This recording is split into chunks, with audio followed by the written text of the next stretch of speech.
ꯑꯍꯥꯟꯕ ꯃꯛꯇꯗ ꯆꯦꯅꯦꯜ ꯑꯁꯤꯒꯤ ꯃꯥꯏꯀꯩꯗꯒꯤ ꯃꯌꯥꯝꯕꯨ ꯏꯀꯣꯛꯅꯣꯅ ꯈꯨꯔꯨꯝꯖꯔꯤ. ꯉꯁꯤꯁꯨ ꯆꯦꯅꯦꯜ ꯑꯁꯤꯅ ꯅꯨꯡꯉꯥꯏꯔꯕ ꯋꯥꯔꯤ ꯑꯃ ꯑꯃꯨꯛ ꯄꯨꯗꯨꯅ ꯂꯥꯛꯆꯔꯤ. ꯉꯁꯤ ꯄꯨꯖꯔꯛꯂꯤꯕ ꯋꯥꯔꯤ ꯑꯁꯤꯒꯤ ꯃꯃꯤꯡꯗꯤ ꯄꯤꯕ ꯑꯍꯨꯝ. ꯋꯥꯔꯤ ꯑꯁꯤꯕꯨ ꯊꯥꯕꯤꯔꯛꯄꯤ ꯑꯟꯖꯂꯤ. ꯃꯌꯣꯜ ꯂꯝꯗꯩ ꯈꯔ ꯆꯪꯁꯤꯜꯂꯒ ꯂꯩꯕ ꯈꯨꯜ ꯑꯃꯗ ꯌꯥꯝꯅ ꯂꯥꯏꯔꯕ ꯏꯃꯨꯡ ꯑꯃ ꯂꯩꯔꯝꯃꯤ. ꯏꯃꯨꯡ ꯑꯗꯨꯗ ꯃꯈꯣꯏ 5 ꯂꯩ. ꯃꯆꯥꯅꯨꯄꯥ 3ꯒ ꯃꯃꯥꯒ ꯃꯄꯥꯒ. ꯃꯆꯥꯅꯨꯄꯥ ꯑꯍꯜꯒ ꯑꯇꯣꯝꯕꯒꯗꯤ ꯊꯕꯛ ꯁꯨꯒꯅꯤ ꯈꯪꯗꯦ. ꯀꯇꯟꯆꯣꯏ. ꯌꯥꯏꯃꯒ ꯃꯄꯥꯒꯅ ꯊꯕꯛ ꯁꯨꯗꯨꯅ ꯏꯃꯨꯡ ꯑꯗꯨꯕꯨ ꯄꯨꯕꯅꯤ. ꯅꯣꯡꯉꯥꯟꯕꯒ ꯆꯥꯐꯝ ꯊꯣꯛꯄ ꯈꯔ ꯆꯥꯔꯒ ꯊꯣꯛꯈ꯭ꯔꯅꯤ. ꯅꯨꯃꯤꯠ ꯇꯥꯕꯒ ꯌꯨꯝꯗ ꯑꯃꯨꯛ ꯍꯟꯖꯤꯜꯂꯛꯄ, ꯑꯗꯒꯤ ꯈꯔ ꯆꯥꯔꯒ ꯑꯃꯨꯛ ꯇꯨꯝꯕ. ꯃꯁꯤꯅ ꯑꯍꯜꯒ ꯑꯇꯣꯝꯕꯒꯒꯤ ꯊꯕꯛꯅꯤ. ꯅꯣꯡꯃ ꯅꯨꯃꯤꯠ ꯑꯃꯁꯨ ꯑꯍꯜꯒ ꯌꯥꯏꯃꯒꯗꯨ ꯈꯣꯜ ꯈꯔ ꯀꯟꯅ ꯉꯥꯡꯅꯔꯝꯃꯤ. ꯑꯍꯜ ꯑꯗꯨꯅ, "ꯅꯨꯡꯇꯤꯒꯤ ꯊꯕꯛ ꯁꯨꯕ ꯆꯠꯂꯒ ꯄꯩꯁꯥ ꯂꯩꯇꯦ ꯍꯥꯏꯁꯦ ꯊꯥꯖꯕ ꯌꯥꯕ ꯋꯥꯔꯣ?" ꯌꯥꯏꯃꯅꯁꯨ, "ꯏꯃꯨꯡ ꯑꯁꯤꯒꯤ ꯑꯋꯥꯠ ꯑꯄꯥ ꯃꯦꯟꯅꯔꯤꯕ ꯃꯤꯒꯤ ꯁꯦꯟꯗꯣꯏ ꯍꯨꯜꯂꯤꯕ ꯃꯌꯥꯝꯁꯤꯗꯤ, ꯑꯗꯒꯤ ꯈꯨꯠꯁꯨꯃꯜ ꯐꯪꯗꯕꯁꯨ ꯌꯥꯎꯔꯤꯕꯅꯤ." ꯑꯍꯜꯅ, "ꯑꯁ, ꯑꯗꯨ ꯑꯗꯥ ꯈꯪꯗꯦ, ꯄꯩꯁꯥ ꯈꯔ ꯄꯤꯔꯛꯑꯣ, ꯅꯠꯇ꯭ꯔꯗꯤ ꯀꯌꯥ ꯅꯨꯡꯉꯥꯏꯅꯔꯣꯏ." ꯇꯟꯖꯥꯗꯨꯗ ꯃꯃꯥꯗꯨ ꯊꯣꯛꯂꯛꯏ. ꯑꯗꯨꯒ ꯁꯥꯎꯅ ꯍꯥꯏꯔꯛꯏ, "ꯀꯔꯤ? ꯅꯪꯅ ꯀꯩꯗꯧꯗꯣꯔꯤꯕ? ꯉꯁꯥꯏꯗꯩ ꯑꯩ ꯇꯥꯒꯦꯅ ꯇꯥꯔꯤꯕꯅꯤ. ꯊꯕꯛꯇꯤ ꯁꯨꯅꯤꯡꯗꯦ, ꯑꯗꯨꯒ ꯑꯉꯥꯡꯁꯤꯗ ꯗꯝꯀꯥꯒ ꯇꯧꯗꯅ. ꯁꯅꯥ ꯏꯕꯨꯡꯉꯣ, ꯃꯥꯏ ꯄꯥꯜꯂꯤꯗꯣ ꯏꯀꯥꯏꯕ ꯈꯪꯗꯕꯅꯤꯅꯦꯍꯦ. ꯑꯗꯨꯁꯨ ꯈꯪꯗꯦ, ꯊꯕꯛꯁꯨ ꯁꯨꯅꯤꯡꯗꯦ, ꯑꯍꯥꯎꯕꯅ ꯆꯥꯅꯤꯡꯂꯤꯕ. ꯑꯉꯥꯡꯁꯤꯅ ꯊꯥꯛꯂꯒ ꯅꯪꯅ ꯐꯝꯖꯥ ꯆꯥꯔꯤꯕꯗꯣ ꯏꯀꯥꯏꯕꯒ ꯐꯥꯎꯗ꯭ꯔꯣ?"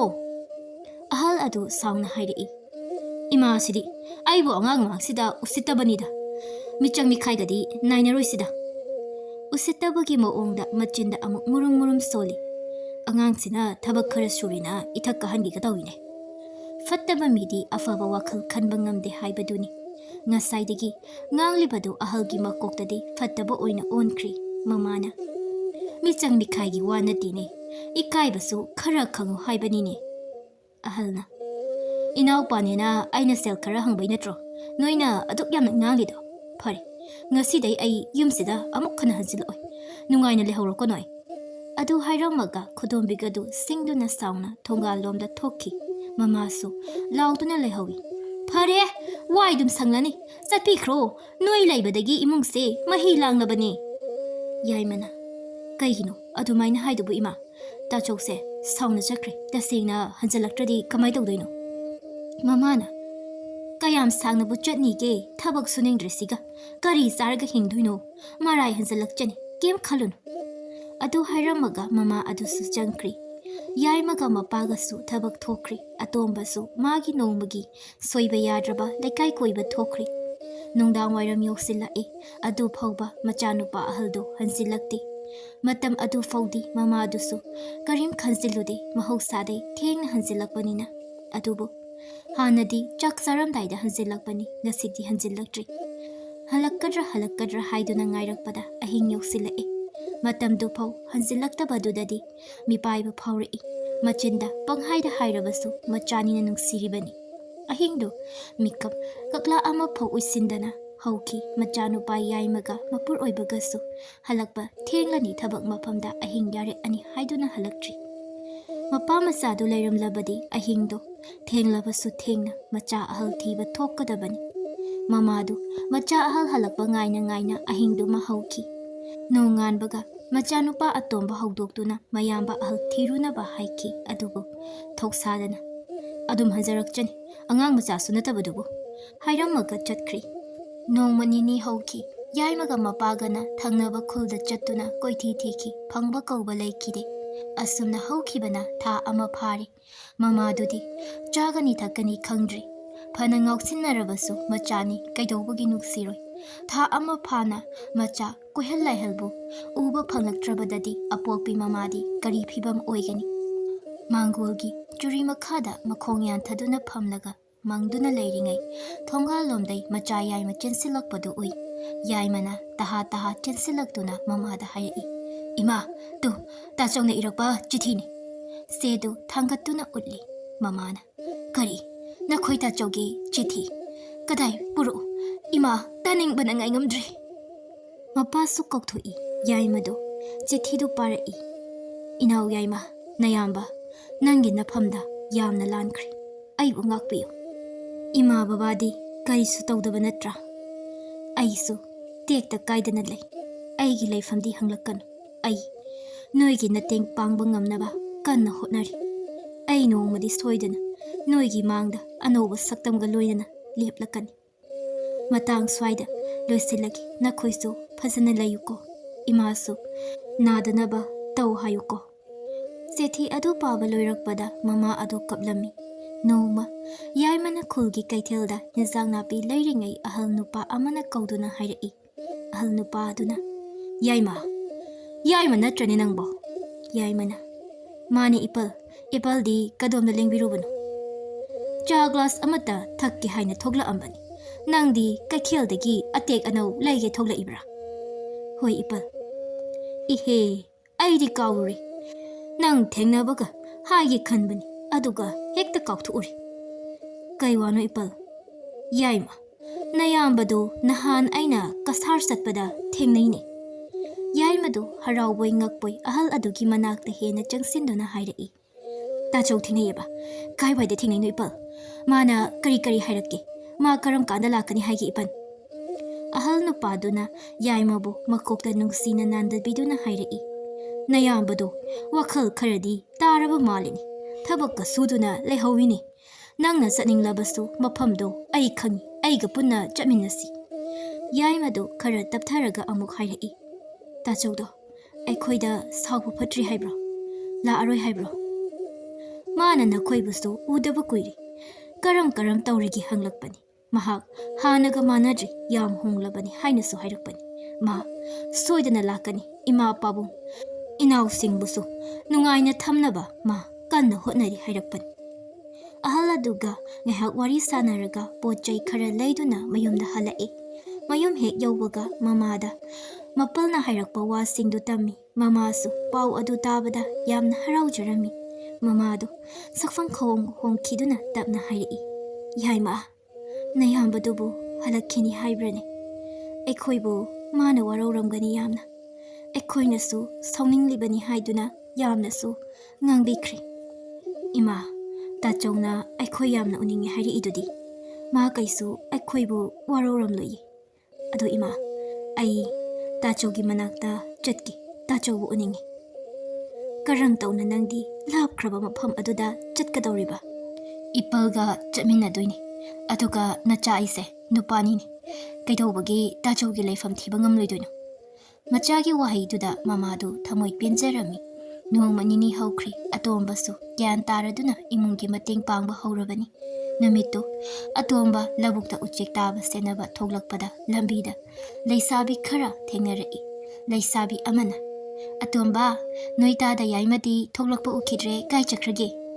Atombana tada yaimadi kasarda tachawgi manakta chatki. Leisabi amana amo. Hima kayam kuina leirakani haige. Madudi khangzadi isimaya. Tamba ngamde. Ada thabak sufamna taizaradi thabak suduna leirakani suharami. Leisabi mayam maraktai amana amo. Noitada yaima ngaibadane thamoi leina naraga laikhatna tawba yaurabani ko. Ise thadase ikairamani. Aisu thengkri. Labukta chalukhige. Atomba hek chatkibaga thazado wa nganglai. Angangsida nuisidiba. Leisabi amana. Yari ibema thamoida omsaknaraga laidoi saruk khangdokpasina phatro. Thengkri yumda hanaba tawrasi. Leisabi mayamdu wawa noktuna hankri. Tha kharagi matungda yaimaga ahalgasu mayumda halakli. Mama thoglakuna mai okpi harau changminarei. Atombasu thoglakuna mangolda phida thaduna pulap phaminai. Mamana paisa purakliba singdu masing thiri. Machin mana ohumna noktuna wari sanari. Tanzaduda mapasu thabak khala ami. Machanupa ahalna hana mapabu kaurei. Baba thabak suba chaluranu haraga karigi chatlibanu. Nahan khaidi chatteda asomgi kha thangbaromgi khurana sambaldudang semjinbiu haibaduda chatlubani. Moidi mirolka laitabaduda. Yaimana nachanupa akhoi uhum leirasida kaidawbagi babana thabak sudoribanu. Chalaroida ngasidagi. Atombana tachaw ibanina wakhal taramadi imungse nahana nungaina lairadabani. Ahaladuna noklatuna. Hai masi angangsidi. Mayamdo pulap amuk nokminni. Mapana nokpa adu leplaga hairei. Ngasidi aikhoi pulap pullingai ipa wa khara haigi. Machin manau ahumdu chap manana haibiyu baba. Mapadu wa makha tarai. Namasu imung sigi hotnabada wazaraklabani aduna ngasidaidi namasu potahalasi. Atomba nangna angang khara oiribanina imungi chak thongba adagi atai thabaksing asina nangna tawru. Lamda thoga thabak subasu nongmalli. Aduga ahalga yaimaga noibanina. Lamda thoktuna thabak suba labu yengsinba tawru. Namaga aigana napina pik thalaba hinkolse tek semzillaga haira hinjang napi tharaga namaga aigagi pothapam oiragi. Machin manau ahumak yai haina hairei asumna harau matam khara haukri. Nongma numit ama atombana lambida asum thoklakpada ahal yamna oirabi hanubi ama thengnarami. Atomba hanubi adu ubada tu chungkiba khanghaudi. Hanubi aduna atombada khuiraba mamittuna yamna munna yenglami. Atombasu ahal adugi mawong aduda manak changsinuna ahal adubu kaurai. Ibok kumlabi, ibokbu kadom satoino. Ahal nupi aduna nungsikreda isudi. Aboki imitsi masing marangi. Ibokbu iyum phauda thinbiramgera. Atomba tanbadi phawi ahanba thengnaba kanano su khangdaba aduga ma ubadasu tu chungba phawkhriba aduga atombana wakhal khalingai ahal aduna wa amuk haizilai. Nangbu aigi mateng pangba ngamloijrane. Atombana ngamni ibokbu poduna thinjage. Ahal nupiduna noktuna. Nangbu ai poba ngamgadrane phanasu angang oina ui. Ngamni ibok nasu aigi nangansida hekta kakapiro. Asumna hanubi adubu poduna lambida lai. Lambida chatlamba misingna mangonda munna yengi. Khara amuk chatlaga nupa kharana lambi thattuna lairami. Hanubina pairakpa sengaudu munnabu hotnarei. Atombana karino nakhuna taurise. Nupa amana nang kari uigi hanubise nangna kandawgi hotnarido. Atombana ahal oikraba iboksida noina kan singlinine. Nupaduna he angang nangna ahal sigi maikaida lairadi nangsu yauna thawai mangani. Nupa atai singduna hanubina pairakpa sengaudu munnabu honarei. Madusu mahakna kanna mayoknaduna ahal adubu kanbiri. Hanubigi mayumsu yaubu naidri. Chatlakliba lambisu phanayam sanglakli. Atomba kibana yadri. Lambida thengarakliba mayamduga ahal duda amuksu hangi. Ibo kayang walibagi yum yaudauba. Nangbu warabrane yaudore kuiraroi. Numitsu tasilaklini yaurani. Asomdana kamdauri nungdinda thokiba machanupado mamsilae asi fauba hansilaktaba dudadi pakhatnari. Koithi thinai thangnaba singdasu hangduna thirami adubu kana amattana khangi hairakti. Makhoi puna imungda wa khanaringai thong adu thilai. Mamana kendal ama pairaga thoklaktuna thong adubu hangdoi. Leplamliba macha atomba adu ubada khanghaudana konsinuna kaplambi atombana tapna hairai. Ima mi amasu yaurokpani. Wahai aduda mamadu tunglomda yenglakpada uri masak matau phazabi leisabi ama leptuna leirami. Mamadu ikhangkhangna handoktuna imungda leiriba mi pumnamak kaurai. Mayamsu leisabi adu ubada pungak ngakri. Mamana atombada makut thinduna harai. Khausaw aduna amuk kadaidagi imungda changlase wa pumnamak imungda hairaki. Imungda mayam adu pulap phaminai atombana wari pumba mathang lirai lambida hanubi thengnaba adagi mathang liraktuna hanubigi mayum yorakle. Hanubigi mayumdu isuk sukpa chingmacha amagi manaktani. Mayumdu ubada atomba pungak ngakhi. Yumdu yamna phazai sana ngakta oi phazakraba yumdu dagi phazakraba leisabi ama ingna tapna thoglakpadu oi. Leisabidu hek ubaga hanubiduna hairai. Isu gumlaba nahakna aigi isu asibu nangi khongloi ohelludo. Atombana ingak-ngakna aidi angang yamna oizarido. Imung puba ngamzakhiroi. Ima ipa iyambasingda naukthi sajaduna leizabani. Atombagi wadu tabada hanubidu haifeknui aduka hairai. Nangna adugidamak karigi waribano. Aina nangbu chayeng tauribani. Nangi imung manung nungsinana leiba imungni haiba ai khangi. Se khaw asida sana lupa mani muktatana pek thanna yaurabani.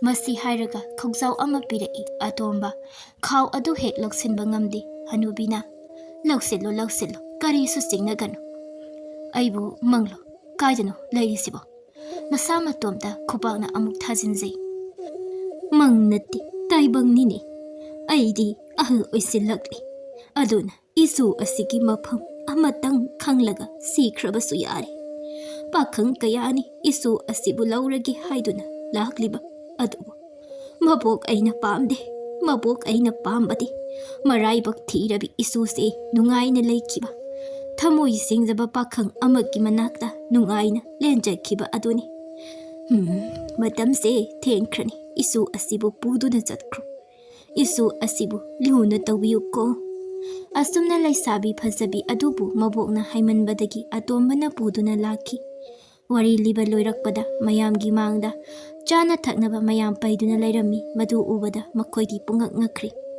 asum tawna mayam harau chaminai atombaga hanubigi masugasu chawna luhongbikri nupidugi mapalna imung ado awat apa laitaba haibadu oiki atombana hana honglaba matung ahalsu hongle yaimasu thajaga chawna mathang hongbikri mama mapasu macha masu singi kumhai yengduna pothajarami mau ahumna hotnaduna imung adubu awatpa leihande makhoi maselsu yamna nungsinai asum tawna harau imung adu nungaina banki